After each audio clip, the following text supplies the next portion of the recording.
DMZ를 통해 탈북을 한다는 것, 발견되는 즉시 북한 군인의 총을 맞을지도 모르고 지뢰밭 위를 두 발로 걸으며 남한까지 직접 걸어와야 하는 가장 위험한 탈북길이라고 할 수 있습니다.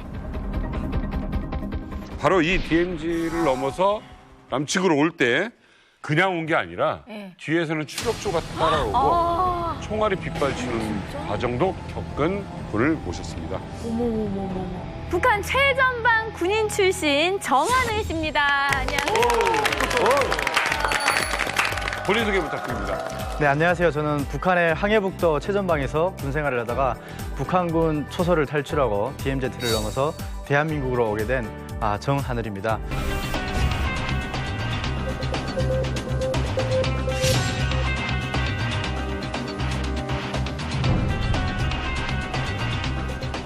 북한은요, 밝힐 전기는 없어도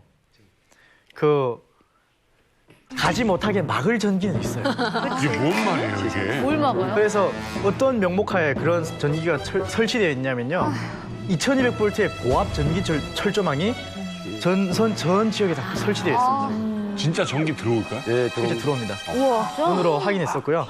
그리고 2200V 하면 여러분이 상상이 잘 안 가실 수도 있잖아요. 근데 거기에 멧돼지가 200kg, 300kg짜리 막 그리고 노루도 뭐 고라니 막 이런 게 걸리면 즉사합니다. 그냥 바베큐가 돼버려요, 진짜로. 터진다니까? 네, 그 정도로 높은 고압 전기 철책이고요. DMZ에 깔린 지뢰들 그리고 북한 군인들이 또 감시하고 있고 그렇지. 그걸 다 피해서 설사 왔을 때 우리 대한민국 군인들이 또 어떻게 맞아줄지 이것도 좀 미지수거든요. 확신이 없잖아요. 그렇죠. 예. 그리고 한국 드라마를 많이 보고 자란 사람도 아닐 테고. 그러니까 저는 그게 좀 가장 고민됐던 부분이었던 것 같아요. 정말 준비된 자에게는 기회가 허락이 된다고 태풍이 불었어요.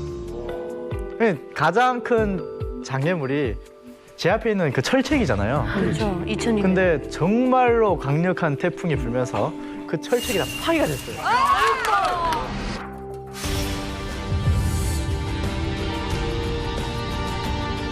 딱 들어오니까 DMZ에 들어왔는데 제가 생각지 못했던 그런 장애물을 만나게 됐어요. 막 헤치면서 뛰어 내려가는데 그때 따다당 따다당 따다당 따다당 하고 AK 중탄이 제 머리 1m 위로 날아갔어요. 저 위에 누군가가 있으면 제발 좀 살려주세요. 마음속에 부르짖음이 나오더라고요. 진짜 하늘에서 한일 씨한테 기회를 준 태풍이 바로 불었어요. 그날. 북한군 초소를 탈출해서 DMZ를 건너서 네. 남한 초소까지 24시간 안에 도착을 했어요. 그렇죠. 네. 자, 감시스러운 데 갔을 거 아니에요? 네. 저는 그러니까 근무를 올라가게 됐어요. 저보다 2살 선임하고 같이 근무소로 올라가게 됐는데 전방에 있는 우리 국군보다, 그러니까 북한에서는 적이라고 하겠죠. 전방에 있는 적보다 뒤에 있는 보초장이 더 무서워요. 그렇지. 왜냐? 명언이다. 네, 올라와가지고 뭐 군무 잘 못 쏘면 또 기압받고 두들겨 맞고 하니까 그러기 때문에 그 선임이 보초장 올라오니 잘 봐라. 그래서 뭐 자기는 피곤하니까 자겠대요. 감시고 못 쏘는데. 지금 우리 쪽을 보고 있는 게 아니라 뒤를 보고 있는 거네? 전방에서?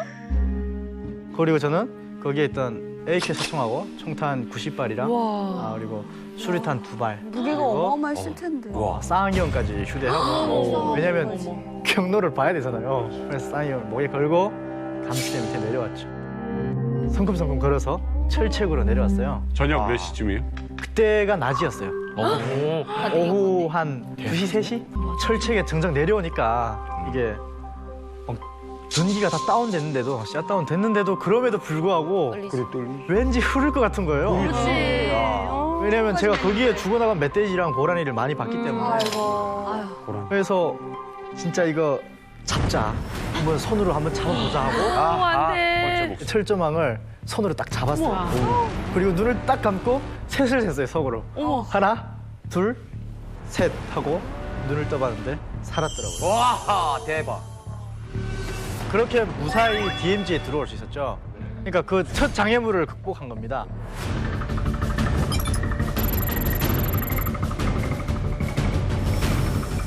그리고 딱 들어오니까 DMZ에 들어왔는데 제가 생각지 못했던 그런 장애물을 만나게 됐어요. 감시대에서 내려다봤을 때는 DMZ안이 정말 길어봤자 제 무릎까지 올 것 같은 그런 풀밭처럼 보였어요. 잔디밭? 뭐 그런 것처럼 보였었는데 정작 들어오니까 갈대밭이 쫙 펼쳐져 있는 거예요. 근데 갈대가 제 키를 넘었어요. 갈대밭 속에 인적이 없다 보니까 가시농풀이 굉장히 많은 거예요. 아, 네, 이런 게 엄청 보통 일 아닐 텐데. 네. 그러게요. 그래서 그걸 한 번 헤치고 발을 이렇게 한 발자국 들어가지고 지식이고 그리고 또 한 번 헤치고 또 지식이고 몸을 앞으로 향하고 그렇게 일보 전진 네, 그런 식으로 좀 내려왔던 것 같아요. 끔찍하다. 힘들다. 그러다 보니까 이게 가시농풀 때문에 전투복이 찢어지기 시작하고 피부가 긁혀가지고 피가 흐르기 시작하는 거예요. 아, 어떡해. 근데 뭐랄까 긴장하다 보니까 그게 아랑곳하지 않게 되더라고요. 근데 지금 궁금한 게 그게 어차피 목적지를 정해두고 가야 되잖아요. 네. 그러니까 근무 서면서 봤던 남한 초소를 향해 가는 겁니까? 어딜 향해 가는 거예요, 지금? 제가 아까 쌀한박 초소라고 먼저 언급을 했던 그 초소를 제가 타겟으로 정하고 DMZ에 띄어둔 건데 그 초소가 제가 태풍 때문에 강물이 엄청나게 많이 분 거예요. 그래서 강이 있었구나. 네, 그 강을 건너서 그 초소로 갔어야 되는데 실패했어요, 제가. 어머. 강물에 뛰어들었는데 물살이 저를 계속 밀어내는 거예요. 아구야. 태풍 후에 무진장물 부르죠. 네. 빠르게. 그리고 제가 무기도 메고 있고 군복도 입고 있는 상태니까 맞아요. 몸 하나만 겨우 이렇게 지탱할 수 있는데 계속 기술으로 밀려 내려가가지고 그래서 저는 그냥 저기를 포기해야 되겠다. 저 쌀한박 초소를 포기하고 강 따라서 내려가면 남쪽이 나오니까 그쪽 초소를 다시 찾아서 가야 되겠다. 라고 이렇게 좀 타겟을 변경을 했어요. 제일 가까운 초소를 가기를 포기한 거죠. 좀 더 대신에 거리가 늘어나게 된 거죠. 안전한 곳을. 예.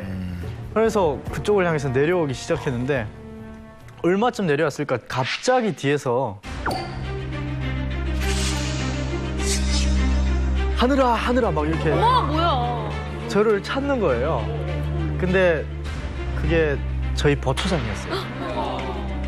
그래서 깜짝 놀라가지고 그냥 풀숲에 딱 주저앉아서 가만히 있었어요. 숨죽이고. 어떡해.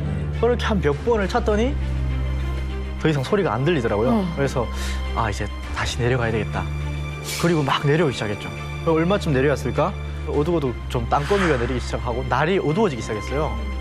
근데 갑자기 뒤에서 북한 군인들의 경고 구령 소리가 들리는 거예요. 어떡해. 정말 하늘에서 청천벽력이 떨어지는 것 같았었어요. 무섭겠다. 서라, 서지 않으면 쏜다. 이랬을 때 움직이면 사격을 합니다. 근데 그 상황에서 제가 뭐 서라고 해서 설 수도 없고 정말 그러니까 하늘 땅이 정말 맞붙는 것 같았어요, 솔직히. 너무 무서웠고. 완전 무섭겠다. 그래서 막 그 앞에 있는 가시가 그때만큼은 안 보이더라고요. 막 헤치면서 뛰어내려가는데 그때 따다당 하고 AK 총탄이 제 머리 1m 위로 날아갔어요.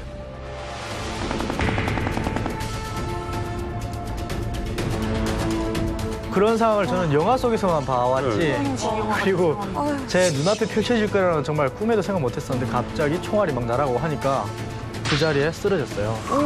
정신은 멀쩡한데 몸이 말을 안 듣더라고요. 무서워서. 예, 막 그게 들어온 게 후회가 되기도 하고 제가 산 인생이 정말 길지도 않은데 그 인생이 주마등처럼 막 지나가는 거예요. 그리고 부모님 생각도 잠깐 나면서 눈물이 핑 돌더라고요. 어떡해. 그러면서 드는 생각이 정말 마지막에 실오라기 막 지푸라기라도 잡고 싶은 심정으로 하늘을 보면서 저 위에 누군가가 있으면 제발 좀 살려주세요. 와. 마음속에 부르짖음이 나오더라고요. 야. 그리고 그냥 제가 할 수 있는 거는 AK 소총을 가슴에 꼭 껴안고 거기에 그냥 쓰러져 있는 것이었어요.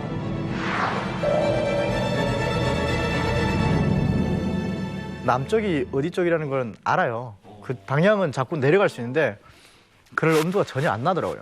그래서 다음날 날이 밝으면 가자. 날까지 속아. 그렇게 판단을 하고 정말 초긴장 상태에서 잠을 자긴 자는데 뭐 정말 잤다고 하면 그건 뻥이고요. 그냥 정신만 살짝 가물가물한 상태로 그렇게 하룻밤을 보냈던 것 같아요. 얘기 들어보니까 진짜 완전 영화 같은 그런 얘기잖아요. 근데 거기서 그렇게 좀 눈을 붙이시고 다음날 깨어났나요? 어쨌나요? 그렇죠. 깨어났었는데 근데 날이 밝았는데 깨어날 엄두가 그러니까 딱 싫은 거예요. 눈을 뜨고 움직이기가 싫은 거예요. 그러면서 드는 생각이 아, 이 상태로 그냥 싹 그냥 잠들고 계속 잠들고 싶다. 아, 안 되지. 아무 예. 일도 없이 그냥 그런 생각이 드는 거예요. 왜냐면 이젠 일어날 생각이 안 드니까. 무섭고.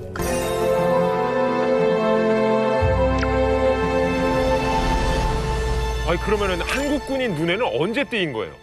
사품 주머니라고 해서 북한에 그 비가 오면 목달개나 수첩 이런 게 다 젖을까봐 바느질이나 젖을까봐 비닐 달린 거 맞아. 네, 비닐로 이렇게 싸고 다니는 게 있어요. 맞아. 사품 그 주머니. 비닐 주머니를 사품 주머니를 꺼내서 손에 들고 나머지는 주머니에 다 넣었어요. 그 비닐을 손에 들었던 이유는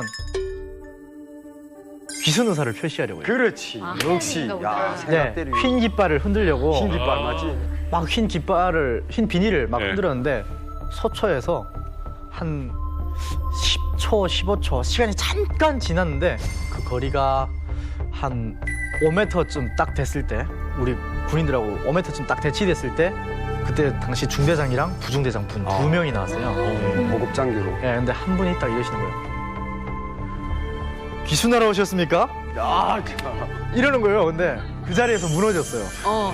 풀썩 주저앉고 쓰러졌더니 두 분이 막 뛰어나오시면서 괜찮으십니까?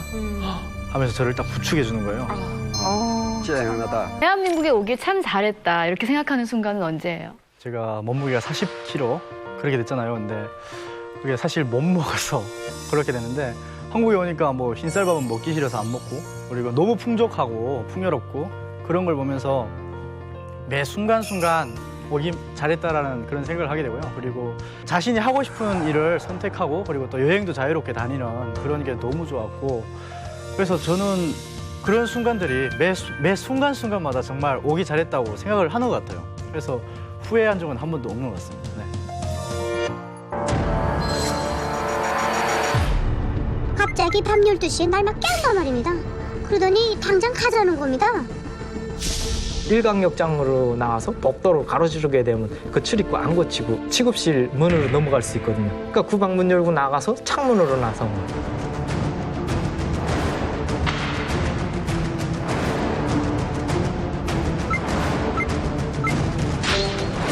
도망가면 우리 키가 높는단 말입니다. 수영을 할 줄 몰라서 물을 쏘고지게 먹었습니다. 옆에 누나가 헤엄을 못 치니까 그거를 끌고 가는 게 너무 깊은 거예요. 아 진짜 이젠 맥이 없다. 더는 헤엄 못 치겠다 해서 아 이렇게 죽는가 보다 하는 생각이 들면서 그냥 섰죠. 발버둥 치다가 그냥 땅에 섰는데 발끝에 딱 땅에 닿았어요. 기대로 또 내려갔으면 죽는 거란 말입니다. 기대만큼 위험한 순간은 없었다고 생각합니다. 야, 이게 지금 말이 되는가 싶은데요. 그 상황을 지도로 준비했습니다.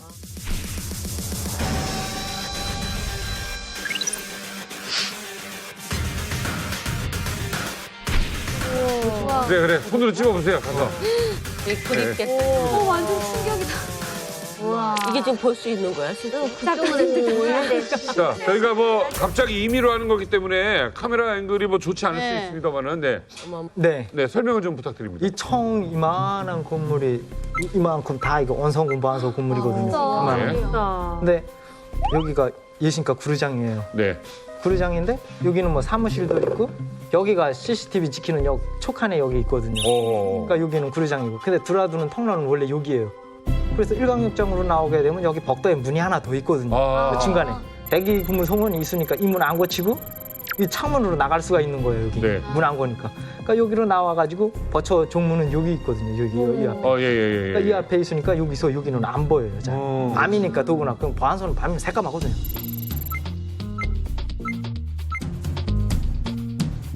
그러니까 요 짬으로 해가지고 뒤로 해서 요 숲으로 갔거든요. 김종일이 벽화있는데 여기요. 요거 보인다. 그러니까 요 뒤에 나무들이 있거든요. 그러니까 이 둘은 지나가도 잘 안 보여요. 그렇지. 그러니까 이 둘을 쭉 가가지고 요 뒤로 해서 여기 야외 화장실 있거든요. 이게. 예. 그러니까 야외 화장실 담장을 넘은 거예요. 자, 그걸 넘으면 저쪽은 뭐예요? 이쪽으로는 밭이에요, 그냥.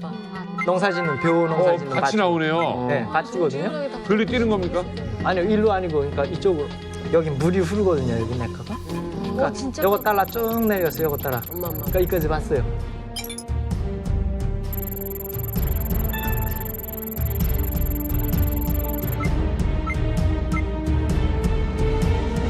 여기 철조망이 있는 거예요. 거기까지 가는데 시간이 얼마나 걸린 겁니까 지금? 그러니까 철조망까지 간 시간이 한 30분 정도. 진짜 가깝다. 여기까지 와서 또 종황이 발생한 게 철조망까지 와서 철조망이 자르려고 원래는 자르려고 생각했었는데 그냥 넘을 데가 없을까 해서 좀 찾아보는데 거기 구멍이 있는 거예요. 그래서 구멍으로 싹 빠져나가게 되면 거기 국경경비대에서 농사를 짓는 땅이 한 10m 정도 있거든요. 옥수수 밭이에요. 근데 거기 딱 들어갔는데 그 국경경비대 순찰 다니는 길에 전지불이 새하얗게 나오는 거예요. 막. 그래서 야 이거 벌써 우리 없어진 거 알고 벌써 따라 나온 거 아닌가 그런 생각이 들어가지고 옥수수밭에 좀 숨죽이고 가만 숨어 있는데 가만 보니까 그다음에 안도에 숨이 나가는 게 가네가 군무교대로 하는 거예요. 구독에 군무소는 위치까지 알아한 거예요. 그러니까 거기 군무 장소가 있는 게 그러니까 우리한테서 불과 한 40~50m 떨어진 이제 군무 장소가 있더라고요. 먼 넘고 가만 숨어 있었죠. 숨죽이고. 자네도 분명 피곤해서 잘 거야. 그러니까 한 30분 있으니까 말소리가 안 들리더라고요. 대박이다. 그래서 야네 자는가 보다 하고 넘어서 두만강에 들어갔는데 실제 원래 두만강은 제가 생각하기로는 기껏 깊어야 가슴 정도까지 나올 거야. 그렇게 생각해가지고 원래 배낭을 2개 준비했었는데 거기 하나는 옷까지 준비하고 하나는 이렇게 식량이랑 준비했었거든요. 그 하나는 내가 메고 하나는 지어줬는데 그 옷까지가 젖으니까 그럴 줄 알아서 무겁지. 비닐방막으로 다 포장했을 걸 깊지 않을 줄 알고 안 포장했는데 옷이 젖으니까 무거워지기 시작하는 거예요. 그러니까 나는 혼자서 헤엄칠 수 있는데 그 옆에 누나가 헤엄을 못 치니까 그거를 끌고 가는 게 힘든데. 너무 깊은 거예요. 그러니까 그러면 물은 어디까지 오던가요? 물은 발은 못 대봤어요. 발 땅에 대니까 꼬르륵 내려가더라고요. 무서웠겠다. 그 누나는 어떻게 했어요?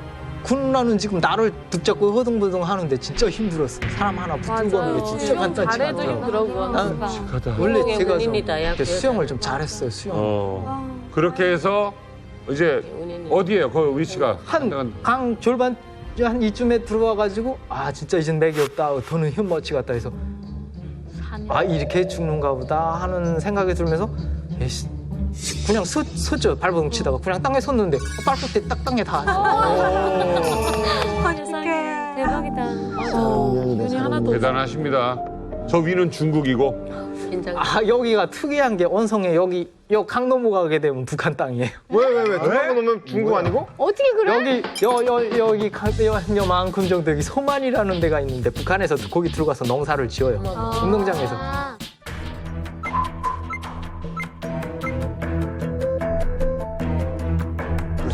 아니 어디까지 북한이에요?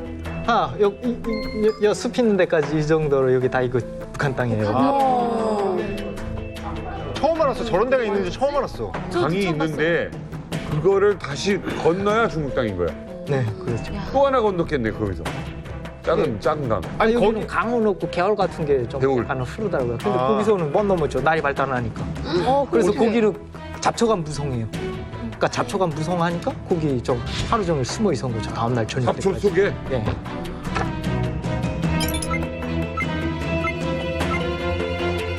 거기서 중국 철조망 앞에까지 와서 하루를 더 보내다나니까 시간이 지난 거예요. 거기서 그날 넘어셔야 되는데 날이 발달하니까 못 넘었거든요. 그래서 다음날 넘어가지고 마을에 들어갔는데 밤에 들어갔는데 되게 좀 무섭더라고요. 신고당할까 봐. 그러니까 혹시 전화를 빌리긴 빌려야 되는데 그래서 안 되겠다 하고 산에 올라가 숨었어요. 그 다음날 저녁에 다시 마을에 내려왔는데 전날에는 못 봤던 CCTV들이 거기에 사방 골목골목에 있는 거예요.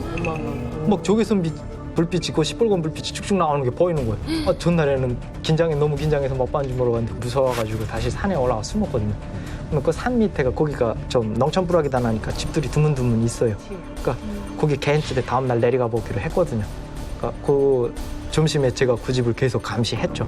그러니까 보니까 사람이 한 분밖에 안 계시더라고요. 그 집이. 다음날 또 새벽에 5시에 날이 착 밝자마자 내려갔거든요. 근데 할아버지 한 분 사시더라고요. 네. 말 보니까 되게 무서워하시더라고요. 저쪽에서 북한에서 왔는가 물어보더라고요. 그래서 한국말로? 그러니까 저쪽에서 왔어요. 그러더라고요. 동포구나. 그러니까 그렇다고 그러니까 문 좀 빨갈 게 없어서 물 좀 먹자고 그러는데 물도 안 주겠다는 거예요. 물만큼 놀랐어. 그래서 빨리 가라는 거예요, 그냥. 그래서 이게 안 되겠다 하고 다시 떠 올라왔죠. 다음 날에 또 누나를 시켜서 내려보냈거든요. 남자 돼서 안 될 수 있으니까 이제 내려가 봐라 했는데 다행히 전화를 주셔주세요. 할아버지가? 근데 그다음에 거기서 연락을 한 게 이렇게 무기 가지고 하고 이렇게 감방에서 탈출했다 하니까 90km 차가 만 거예요, 연길에서. 그러니까 차를 타고 그날 아침에 떠나서 오후에 한 점심때쯤 연길에 도착해가지고 거기서도 즉시에 떴어요, 또. 몇 시간 있다가. 완전 쏜살같이 날았네. 즉시에 떠서 어디 농촌 마을에 갔는데 그날 농촌 마을에 간 날 브로커가 말해주더라고요. 체포조 지금 김성에 들어왔다고. 체포조? 네, 체포조가 들어간 정도가 아니고 나를 이송시킨 브로커가 있잖아요, 그 용길에서.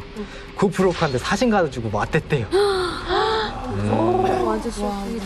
그러니까 내가 몇 시간만 늦었어도 거기서 잡힐 수도 있었던 그런 상황이죠. 길림성에만 이렇게 수배가 떨어졌거든요. 길림성 공안이랑 경방대까지 풀어가지고 길림성 안에 다 막았대. 현상금이 있었습니까? 현상금이 10만 이안 고를 냈다고. 우와, 대박 많다. 10만 이안. 네. 브로커 감사하죠. 방금 광진 씨의 그 사건이 BBC에서 보도할 만큼 정말 대대적인 사건이었는데 저 인터뷰는 어떻게 하게 되신 거예요? 라오스에서 제가 태국에 오기 전에 교회에 한 달 정도 있었어요. 그러면서 교회 목사님 소개로 BBC를 소개받았는데 그때 당시에는 제가 미국 가려는 생각이 있었댔거든요. 그래서 미국 갈 때 도움이 되지 않겠는가 해가지고 그래서 BBC 인터뷰를 하게 됐어요.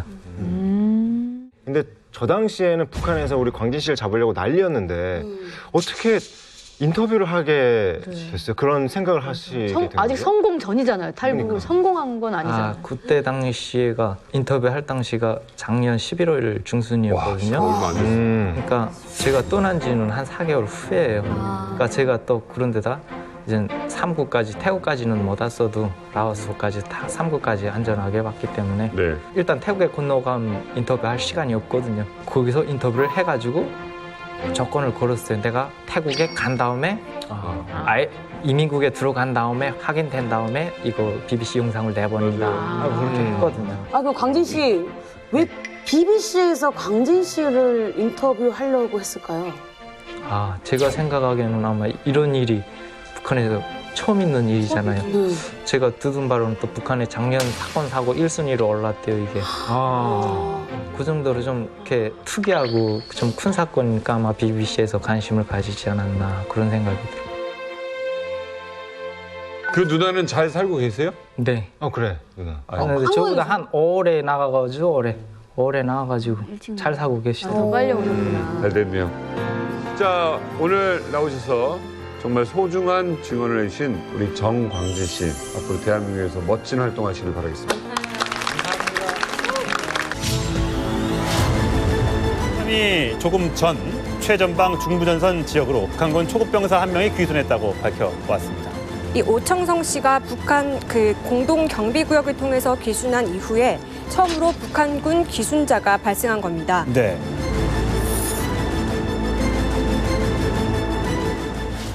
휴전선을 넘어서 온 기순용사를 모십니다. 이분은 최전방뿐 아니라 특수부대 근무 경험까지 있는 분입니다. 노철민 씨 소개합니다.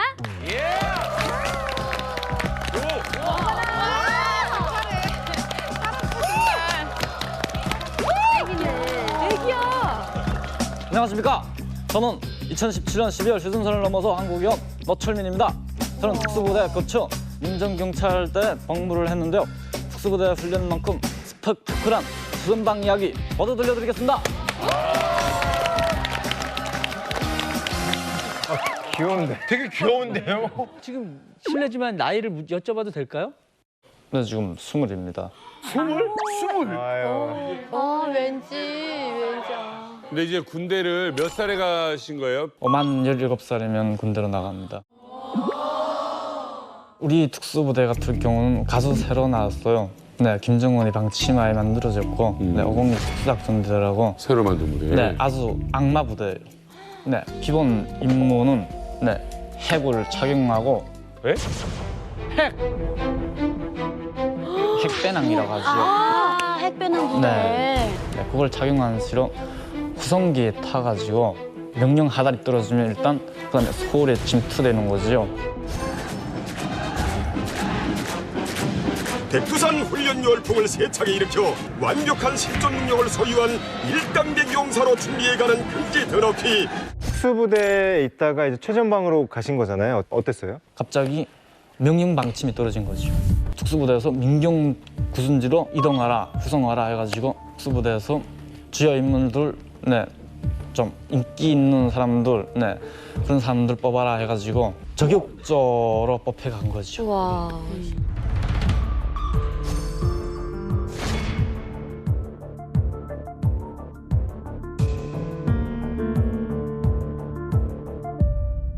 어떻게 최전방을 가니까 좀 훈련이 좀 쉬워졌나요? 어땠어요? 그거는 완전히 진짜 뭐 차라리 특수부대 때가 더 좋았어요. 진짜? 네. 왜요? 왜냐면요, 특수부대에 있을 때는 그래도 규칙적인 사항으로서 네, 지켜야 할 사항은 지키니까 할만했거든요. 그런데 민경이 오니까 정작 완전히 엉망이었어요. 깡일을 시키고 민경이 4일에 진짜 2시간도 겨우 자면서 근무를 수행해야 하거든요. 뭐 음식도 제대로 안 나오니까 체중이 60kg에서 42kg가 됐어요. 극기에 40이가 나왔었어요? 네, 그러니까 먹을 거 잘 못 먹고 일만 시키고 하니까. 네, 김정은이 방침으로 원씨를 지어라 해가지고 먹지도 못하는 서체를 원씨를 지어놓고 그러다 나니까 정말 등대기 깝대기가 다 벗겨지고 정말 그 손이 다 찢기고 그런 속에서 진짜 원실도 진짜 깡판보다도 단련대보다 더한 거 민경이 세상에 어디 공개되지 않은 게 정말 진짜 나도 막 그런 게 진짜 이해가 안 돼요. 지금 뭐 특수부대에서 근무도 하고 또 가서 뭐 이것저것 고생도 많이 했습니다. 맞아요. 근데 과연 저분은 왜 탈북을 했을까요? 강유가 산삼 때문에 휴전선 넘었다면 철민이는 과줄 때문에 휴전선을 넘었다. 왜 과줄 때문에? 나 너무 좋았는데? 우리 저 이만감에서 먹어봤잖아요. 아, 저거. 이거 때문에 탈출했다고요? 명절 때 탈출한 거야? 그러니까. 철민 씨, 네. 과줄 때문에 왜 넘었나요? 한국에 이거 없는데? 북한에만 특이하게 군인들이 떡을 말려서 설날 음식으로 많이 먹는 특식이에요. 이 특식을 12월 달에 미리 만들어서 말려놔야 되거든요. 그걸 나도 못 먹어봤거든요. 근데 설날 준비한다고 똥냄새도 많이 풍기더라고요. 갑자기 너무 배고파서 서 있으는데 거기서 대구무 서는 게 차라리 더 괴롭더라고요. 그러다 더 괴로운 거는 지금 대구무 서는데 와가지고 그 상급병사들부터 해서 그걸 집어먹는 거예요. 엄마 어떻게 얼마 괴로워. 근데 갑자기 서대장이 한 시간 있다가 날 찾는 거예요. 교대했는데 그래서 오라 해가지고 가니까 보여주는데 한 점도 안 되게 남은 거예요. 과줄이? 다 집어먹고 그러면서 우리를 적치기 시작한 거예요. 근데 나를 뒤집어 씌우는 거죠. 그래서 억울하지. 이야. 아무리 진짜 뭐 부실하다고 할지언정 내가 그렇게까지 하는데 가만히 있을 그런 진짜 부실한 건 없잖아요. 그러니까 나도 아니 분대장 동지 이거는 내가 그거 먹지 않은 것도 분대장 동지도 아는데 왜 나에게 뒤집어 씌우는 거야? 그걸 조금이나마 양심의 가책을 느낀다면 그걸 조금이나마 덜어주고 그러주면 뭐 탈망정 나에게 뒤집어 씌우는 건 너무하다. 그러니까 분대장이 한 대 때리는 거예요. 커피가 갑자기 막 나오는 거예요. 한 대 거기서 술쩍 맞았는데도 잠을 못 자다 보니까 커피가 막 부르는 거예요. 몸이 약하니까. 네, 너무 몸이 약해가지고 그래서 그다음에 밥도 못 먹은 상태지 하니까 그다음에 질질 끌고 가는 거예요, 나를. 그다음에 서대병실에다 눕혀놨는데 알을 한 자를 거기서 또 생활성하고 비판하는 거예요. 세상에. 와, 열받는다 진짜. 어떻게 그렇게 할 수가 있어. 거기다 대고 근무를 나가라. 어느 정도는 근무 무조건 나가야 한다. 진짜 그렇게 사랑하던 청도 막 버리고 싶더라고요. 그거. 그러니까.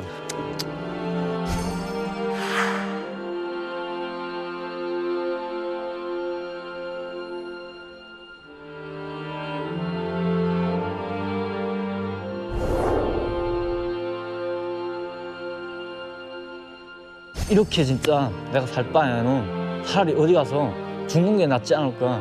고향에 시체돼서 갈 바에는 그래도 차라리 거기서 죽는 게 낫겠더라고요. 그래가지고 생각하면서 죽을 바에는 다시 한번 살아보자.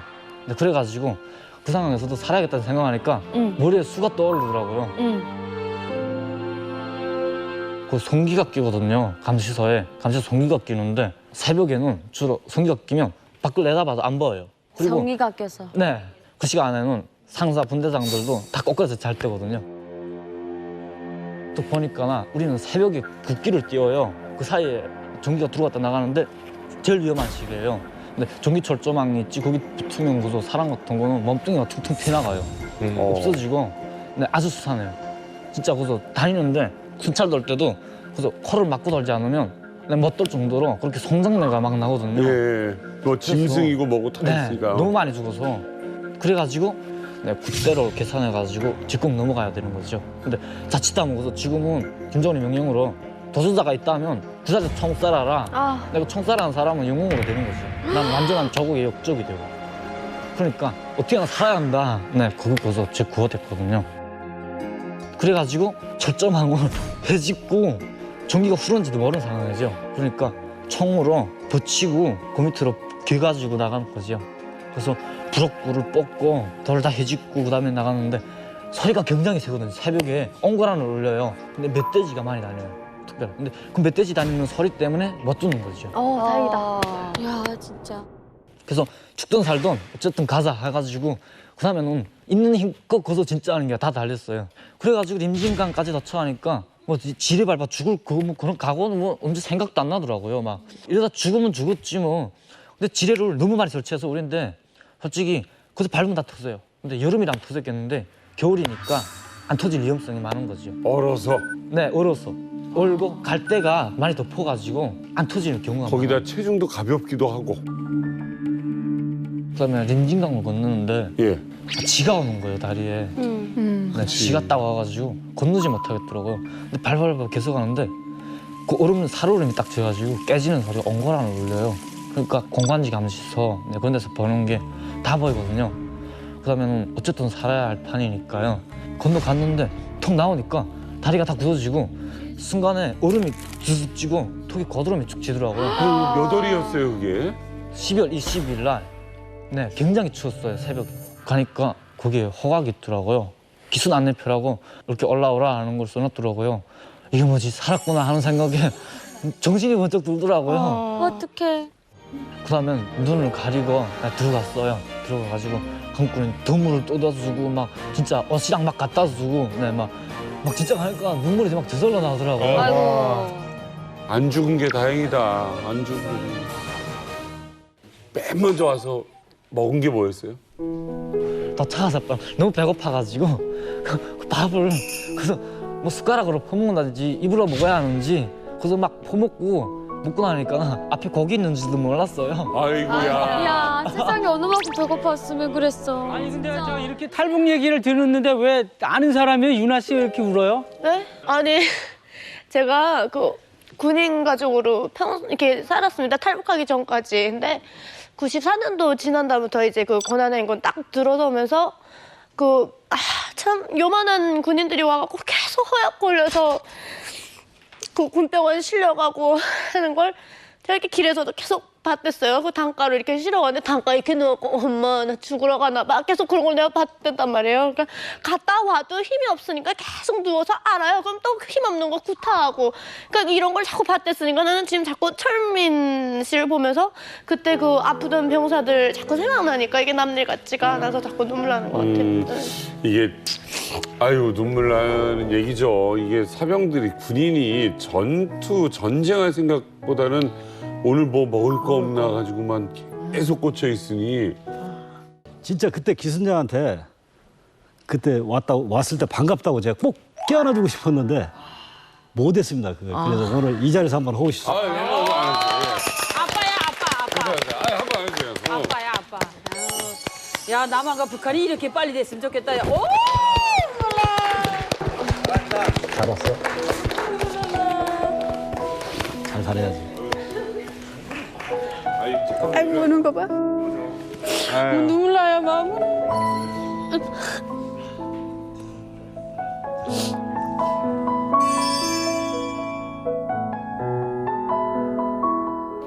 잘 왔어.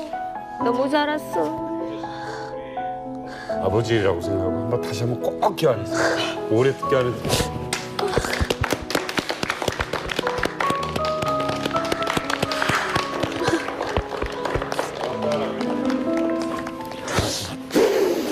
예쁘게 살아.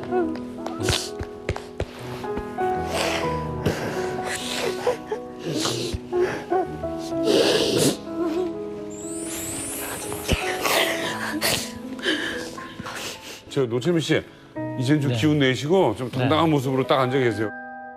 대한민국에서 음식은 잘 드시죠? 네, 맛있는 거 많이 먹고 있어요. 제일 맛있는 게 뭐야, 한국에서 지금 생활하면서? 전 쌀밥이 제일 맛있습니다. 많이 먹어요. 안녕하세요. 평양 출신 김서아라고 합니다. 저는 동남아 북한 식당에서 4년 정도 근무를 했고 2018년에 탈북을 해서 2020년에 한국으로 오게 되었습니다. 이렇게 인기를 누리다가 서아 씨가 갑자기 탈북을 결정한 이유가 사랑 때문이라고. 무슨 사랑? 식당에 자주 오시던 손님이랑 사랑에 빠져서 어디 나라 국수남 팔고기인 한국 사람이랑 사랑에 빠졌어요. 거기에 사는 교민이었어요? 아니면 왔다 갔다 하는 분이었어요? 아니면 왔다 갔다 하시는 분이셨어요. 사업가. 네. 처음에는 탈북할 결심을 안 했어요. 네. 평양에 부모님도 계시고 또 충성심이 너무 강해서 난 탈북을 절대 안 할 거야. 이런 마음으로 항상 그런 마음을 생각하고 다지고 했어요.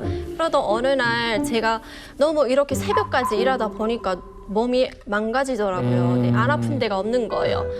이렇게 힘들지만 사장은 제가 누워있으면 눈치를 주더라고요. 네, 친구들의 또 동료들의 도움을 받을 수가 없었어요.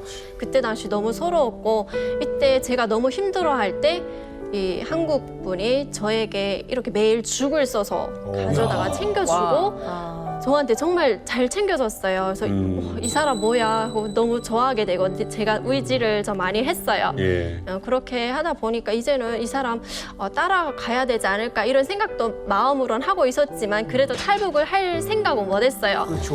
근데 이때 이 사람이 제가 너무 힘들어하니까 너 너무 힘드니까 평양에 들어가 이렇게 해서 제가 그래 나 그럼 평양에 들어가자 이렇게 결심을 했어요. 이 사람이 너 평양에 들어가면 어떻게든 내가 너희 가족이랑 너 탈출시킬 테니까 그냥 너 들어가 이렇게 남자 한 거예요. 남자들 네. 문제야 진짜. 네. 부모님이랑 같이 못 나왔으니까 그게 속상하겠네요. 네, 일단 뭐 많이 속상하고 4년 만에 갔는데 북한이 진짜 너무 캄캄한 거예요. 아직 너무 많이 열악하고 제가 들어갔던 시기가 여름이었어요. 너무 더운데 전기는 오는데 물이 없는 거예요.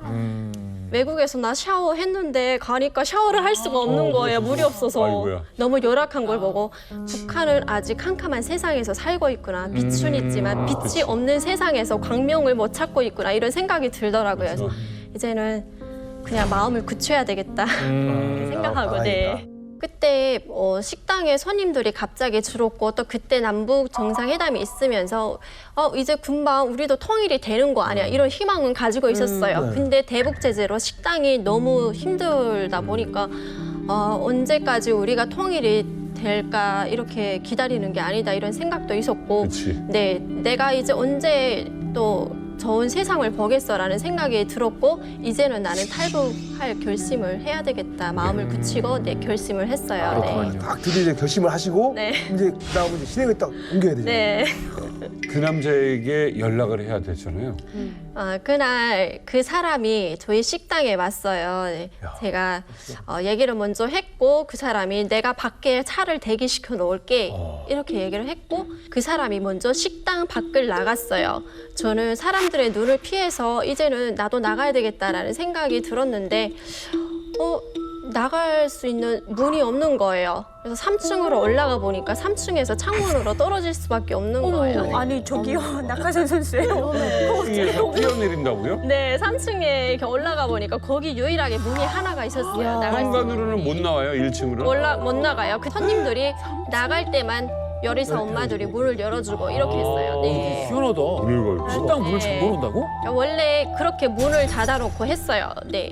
먼저 10시, 밤 10시가 되면 대문을 다 닫아놓고 단골 손님들이 식사를 끝나고 나가면 요리사 엄마들이 따라가서 문 열어주고 손님 내보내고 이렇게 했어요. 네. 낮 시간에 탈출은 불가능하니. 네.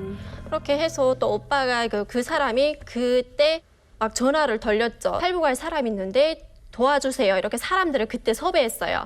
다행히 도와주겠다는 사람들이 있어서 그 사람이 대문 밖에서 기다린 거죠. 차를 대기시켜놓고. 저는 3층으로 가봤어요. 3층에 가보니까 이렇게 지붕이 있더라고요. 네, 지붕에서 2층으로 내가 내려 떨어질 수 있을까 하다가 그냥 내가 떨어지면 그냥 다리가 부러지다 하겠지 생각하고 3층에서 2층으로 미끄러져서 떨어졌어요. 근데 운이 좋았던 것 같아요. 네, 제가 무사하더라고요. 그래서 2층에서 1층으로 가서 떨어지려고 보니까 더 높은 거예요. 이걸 어떻게 하고 보니까 옆에 난간이 하나가 있는 거예요. 거기서 딱 매달렸는데 그때 그분이 달려와서 저를 안아서 차에 태우고 갔어요. 네. 이제부터 더 힘든 일이에요. 만약 당사자라고 생각해봐요. 외국에서 갑자기 동남아 어느 국가야. 맞아. 근데 북한하고 더 관계가 깊은 국가예요. 어찌 보면. 네. 자, 일단 차에 태웠어요. 차에 태우고 저희가 라오스로 갔어요. 멀쩡했어요, 몸은? 뭐 차에 타보니까 살이 다 찢기고 네, 스타킹이 다 찢어진 거예요. 근데 다행히 크게 다친 데는 없어서 운이 좋았던 것 같아요. 다행이네요. 저희가 계획 없이 탈북하다 보니까 라오스로 일단 가서 저 탈북했는데 좀 도와주세요라고 했더니 라오스에서 갑자기 한국 사람이 너희들 한국으로 보내줄 테니까 나한테 돈을 달라고 하는 거예요. 우리는 방법이 없으니까 이 사람을 정말 믿었어요. 그래서 처음에 3천만 원을 줬어요. 네, 3천만 원을 주고 도와주세요라고 했는데 며칠이 지나서 5천만 원 주세요. 또 줬어요. 야, 그럼 다 이렇게 또 지나서 5천만 원 주세요. 이렇게 줬어요. 네. 총 얼마를요? 이렇게 주다 보니까 3개월 동안 이 사람한테 준 돈이 3억 원이었어요. 3억? 뭐야? 그걸 이 남자분이 다 네. 내주신 거고요. 네. 사기꾼이에요?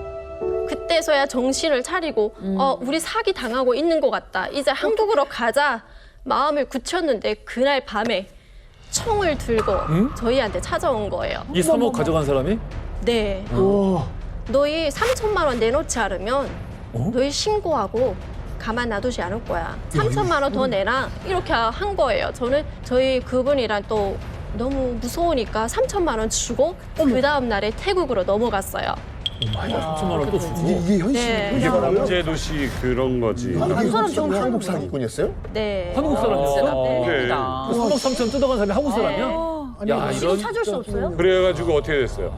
태국으로 가서 저희는 숨어 있었죠. 숨어 있고 가려고 했는데 한국 사람들이 너무 협박을 하니까 너희 가는 순간 거기 내 사람 다 있어. 너희는 어느 대사관에 전화하는 순간 너희는 다 걸리게 생겼어. 이렇게 되니까 저희 그 사람은 어떻게든 우리가 숨어 있어야 되니까 누구한테도 얘기하지 말고 믿을 사람이 한 명도 없구나.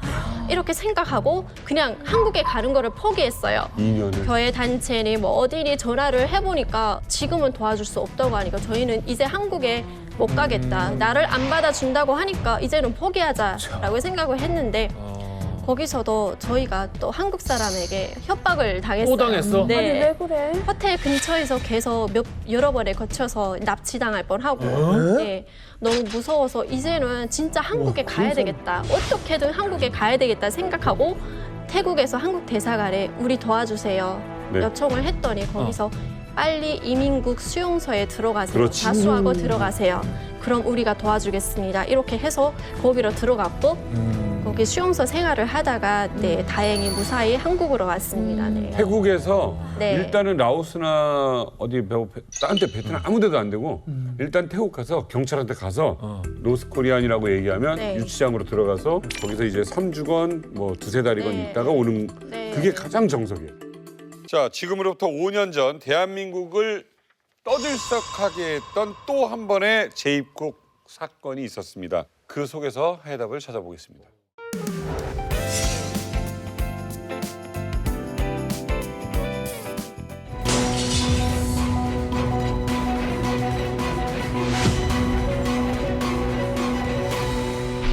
안녕하십니까. 저는 2014년 1월 남조선으로 갔다가 2017년 6월 조국의 품으로 다시 안긴 전혜성입니다. 남조선에 가면은 잘 먹고 돈도 많이 벌 수 있다는 환상과 상상을 가지고 남조선으로 가게 되었습니다. 모든 게 돈으로 좌우지되는 남조선 사회에서는 저같이 조국을 배신하고 도주한 여성들에게 차려지는 것은 오직 육체적 고통과 정신적 고통을 따르는 그런 것들이었습니다. 왜? 아니잖아요. 근데 저렇게 하지 않았으면 어떻게 죽지?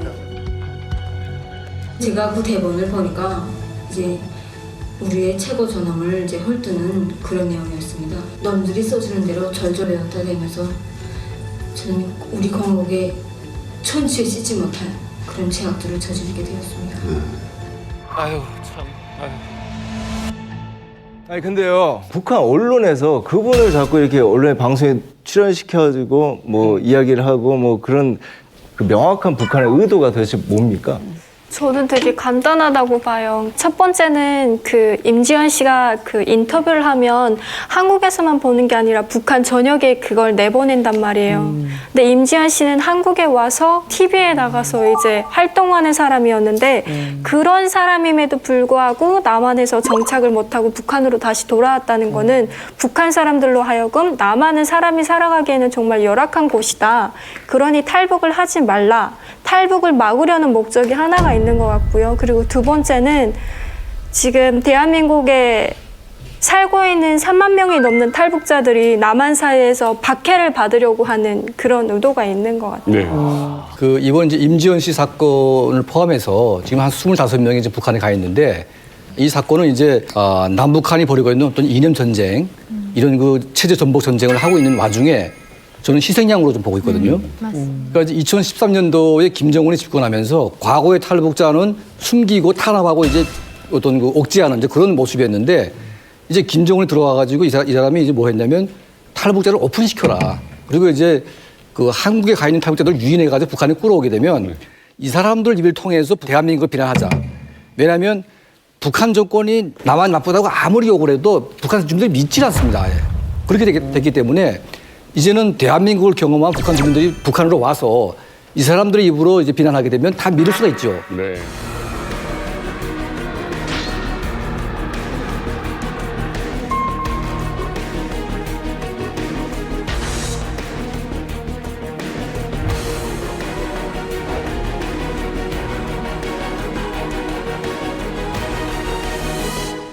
아니 임지연 씨 같은 경우는 제가 이제 얘기 들어보니까 뭐 남편과 돈 문제로 굉장히 오랫동안 힘들었던 것 같은데 나라 씨 임지연 씨 만난 적 있나요? 네, 저 같은 경우는 실제로 같이 촬영도 하고 촬영을 했었고. 네, 이야기도 같이 또 나눠본 사이였어가지고 근데 막 이제 북한에 가족이 있잖아요. 그래서 가족한테 월마다 한 300만 원씩 돈을 보내주기도 하고 중국을 통해서 월 대단했다.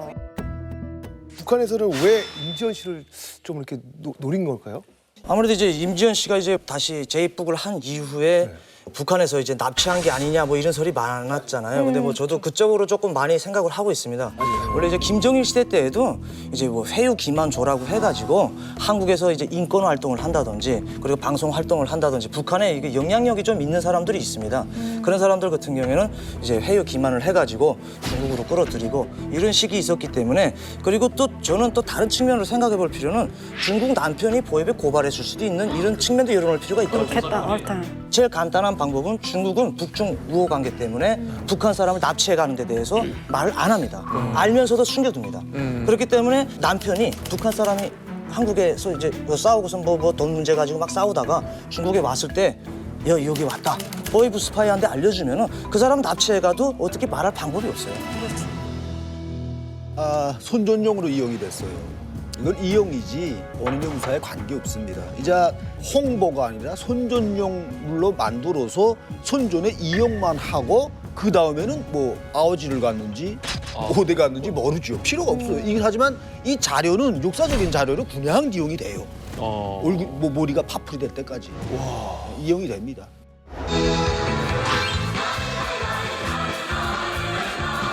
동물원 해원승 입었듯이 남성 사회에서 정말 환멸을 느꼈단 말이에요. 여자로서 저놈 막 여자로서 막 하지 말아야 돼 그런 짓까지 막 여자들한테 어린 초년들한테 서슴지 않고 하면서 유행 무대요 뭐 증인을 시킨 다음에 그런 데까지 끌고 다니면서 다시는 저고개를 돌아올 수 없는 빠져나올 수 없는 그런 길로 이제 끌어들이는 그런 자리예요.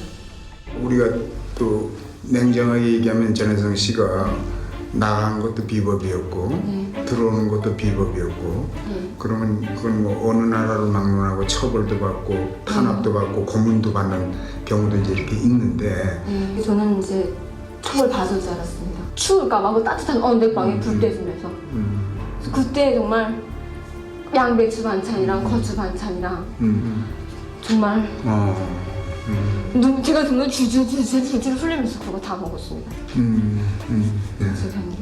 죽더라도 저기 가서 죽자 이렇게 생각을 했으니까 죽음을 각오하고 왔으니까 근데 이제 정말 생각 뜻밖에도 정말 진짜 욕 한 번 안 하고 그런 죄를 묻는다는 것도 없이